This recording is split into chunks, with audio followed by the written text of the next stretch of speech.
And welcome to the Ruby Tuesday. My name is Ruben. And I'm Kay. And today we are reviewing the second episode of Westworld Season 3. So the second episode focuses mainly on the character of Maeve, who we did not see at all in the first episode.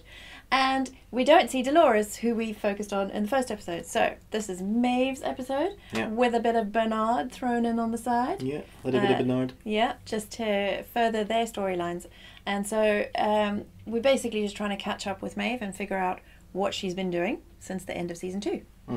It's a little bit of a different feel this episode. It's definitely a change of tack. A lot of the episode, it reminded me of the first two seasons. It feels very Westworld, which is a good thing. Although I really liked what they did with the first episode, which was kind of the pilot for season 3, and it was like feature length. This one's much shorter. It's the hour long. I'm gonna sneeze, I think. Look at the light, it might help. No, it's just blinding me.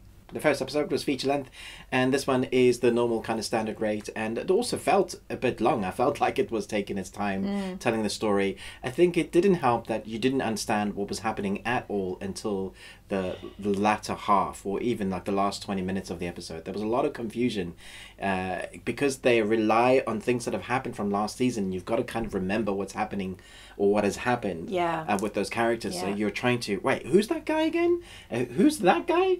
What was he? How did they die? It's all of those questions, and they do kind of refresh your memory as the episode goes along, but it takes a long time getting in there. It's kind of like a journey episode where you're journeying, a journey of discovery. So you're journeying with the character Maeve, who's trying to figure out herself what is happening. Which I guess is the point of the episode. What did you think? Did it work? I didn't enjoy this one quite as much as I enjoyed the first one.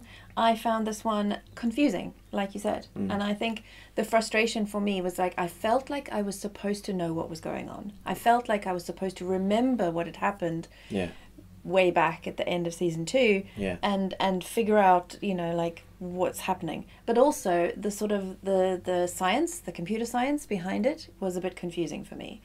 So I was just trying to figure out, like, you know, like how does this work in reality, in real life? If this was really happening, how would this be happening?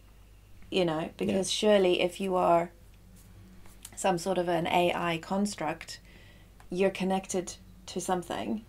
And if you have a problem with your AI, don't you just switch it off? Like, I'm being really naive, I'm sure. And people will blast me in the comments. Go for it. I don't know anything about computer science, and it's an area that just, you know, I guess science fiction is just open to. You're watching the IT crowd. It's like, have you switched it on or off again? Yeah. And it does fix the problem quite a lot of the time. One issue that seems to be recurring in this season is the sound to audio ratio. We even had a few people in the comments saying I had to switch off the first episode because the music is fantastic. The score is phenomenal. It's really, really good. But the levels just seem to be like you're really struggling to hear what they're saying when the music is heightened. And we had that same issue for episode 2, which is a bit of a shame because when you have a great system, which a lot of people do these days, you know, great surround sound, I don't know if it's something to do with the EQ, which they're not calibrated right for people who have those sound systems. I imagine that if you're just watching on a phone or a tablet, there's one sound level, so it should be better. But if you have a surround sound 5.1, 7.1, whatever you're using, you may find that the music is louder than the audio, which makes it very difficult. I even contemplated turning on the audio subtitles to read so I could understand what was going on.